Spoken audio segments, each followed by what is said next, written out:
Good morning. My name is Logan G. Drew Maia. Maia House, and Faith Woodon.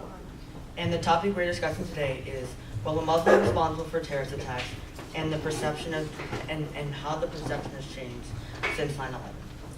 Muslims have been the victims of hate crimes and violence. They have been called racial slurs and singled out by airport security. Muslims are left with a feeling of complacency to where they fit in the world and what people think of them. Being Muslim in America means that there is a ceiling to their dreams and a hindrance to their imagination. Many Muslims have reported that they've been treated with suspicion over their religious beliefs. They feel degraded as people, labeled, and associated with terror.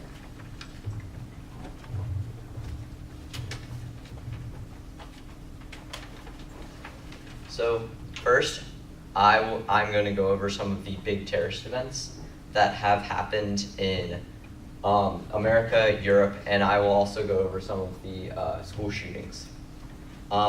First, in the United States, in 1993, we have the World Trade Center truck bombing. This was done by Al-Qaeda. There were 6 casualties, however, there were over 1,000 injuries. Next, we have the Oklahoma City truck bombing in 1995. This was done by Timothy McVeigh and Terry Nichols, and there were 168 casualties. After that, we have the September 11 attacks. This was done by Al-Qaeda in 2001. There were almost 3,000 casualties with these incidents and over 6,000 injuries. After that, there's more of a local terrorist attack known as the Beltway sniper attacks. This happened in 2002, done by John Allen Muhammad and Lee Boyd Malvo, and there were 17 casualties. After that, we have the Boston Marathon in 2013.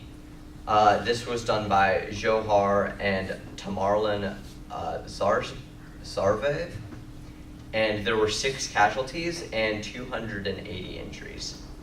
Next, I will go over some of the terrorist attacks that have happened in Europe in the past years. First, we have the Paris attacks of 2015. This was done by Islam, and there were 137 casualties, and these attacks consisted of shootings, bombings, and hostage situations. After that, we have the Brussels bombing of 2016. Again, it was done by Islam, and there were 35 casualties with this incident. After that, this is the Istanbul airport attacks of 2016. Again, done by Islam. There were 42 casualties, and these attacks were all bombings. After that, we have the Nice attack of 2016, done by Islam, and there were 87 casualties, and this attack was a truck that actually drove through a crowd. After that, we have the Manchester Arena bombing in 2017, also unfortunately done by Islam, and there were 23 casualties with this incident. And then for the school shootings, first off, we have Columbine in 1999. This was done by Eric Harris and Dylan Klebold, and there were 15 casualties. After that, we have the Virginia Tech shooting done by Seung Hui Cho in 2007, and there were 33 casualties. After that is the Sandy Hook shooting done by Adam Lanza in 2012, and there were 28 casualties. And then lastly is the Marjorie Stoneman Douglas High School shooting, very recently done by Nicholas Cruz in, of course, 2018, and there were 17 casualties. The conclusion I can make from all these attacks is that some of these attacks were done by a member of a Muslim or member of terrorist group. However, some were not done by a member of a terrorist group or Muslim.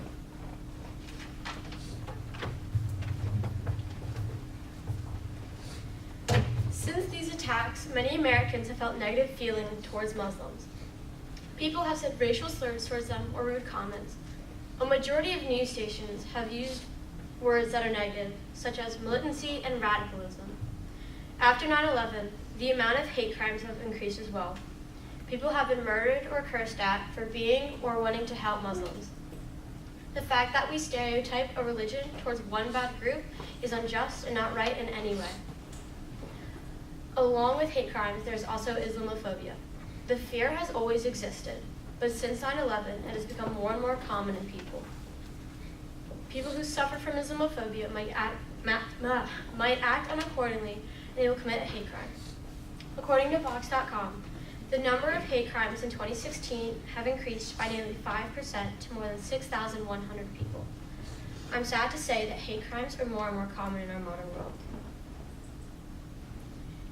A couple named Dean Barakat and Razar Abu Salha moved into a complex in Chapel Hill, North Carolina. They were both Muslim and they were studying to be dentists. There was another person in the complex named Craig Hicks. He was middle-aged, was a strong, burly man, and was considered the bully of the complex. He was a gun enthusiast and an anti-theist, which meant he wanted all religions to be non-existent. Then, on February 10th, 2015, Dia Barakat, Razar Abu Salha, and Yusar Abu Salha, Razar's sister, were shot dead. Later that day, Craig Hicks turned himself in and admitted to killing the three of them. He killed them because of their religion and of their beliefs. Killing them was unjust and pointless.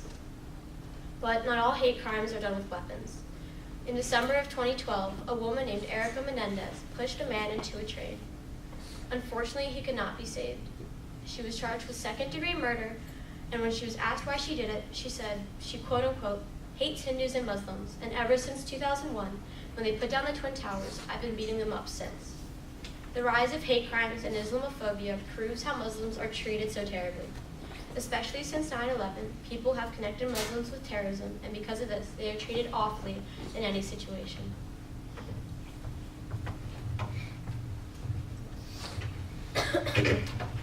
We often hear what Americans think about Muslims, or Islam, but not very often how Muslims feel about being stereotyped. One woman, Mary, a third-generation Muslim American, put it, "Muslims are stereotyped as terrorist fanatics. These kind of labels, I would say, dehumanize us. This means that you literally don't look at the Muslim as another human being." This one remark shows how a majority of Muslims feel on being stereotyped as terrorists. A quote from Muhammad Ali relating to this is, "Muslims are not bloodthirsty people. Islam is a religion of peace that forbids the killing of the innocent."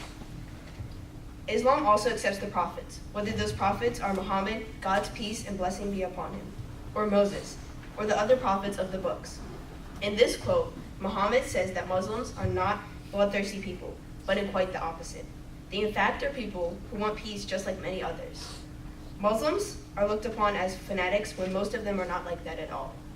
A quote from Nippon.com is, "We are placed in a position, however, where we have to defend ourselves, and end up having to issue the standard reply that our religion is in fact the peaceful one, and that the fanatical groups and their violent tactics have nothing whatsoever to do with Islam. In our world today, it is very difficult for someone who is of a different race or religion. We often use stereotypes to group people of similar qualities together, but these stereotypes often limit our view of each other, and make it so one person who is of a particular race or religion, then all people a part of that particular race or religion are bad. But because of a couple instances where we have had terrorist attacks where the terrorists are Muslim, we assume that all Muslims are bad or terrorists. But there have also been many instances of terrorist attacks where the terrorists are of a different race or religion, but we often stereotype Muslims as terrorists. How do our actions and narrow-mindedness affect Muslim children? Because of our stereotyping of Muslims, many Muslim children have suffered. There have been many instances in which Muslim children have been harassed, assaulted, or much worse because of what we have been guided to think about them. Two examples of Muslim children being affected are, in late March this year, a Muslim third grader was found hanging unconscious in his school in Louisville, Kentucky. In the same week, a Muslim girl from Jaffa School in New York was beaten up, thrown on the ground, and had her headscarf pulled off of her, and she was repeatedly called a terrorist. These two examples are proof that our stereotyping is more than just words, but also influencing people to physically hurt others because of our religion. How have our ideas and perception changed since 9/11 up to today?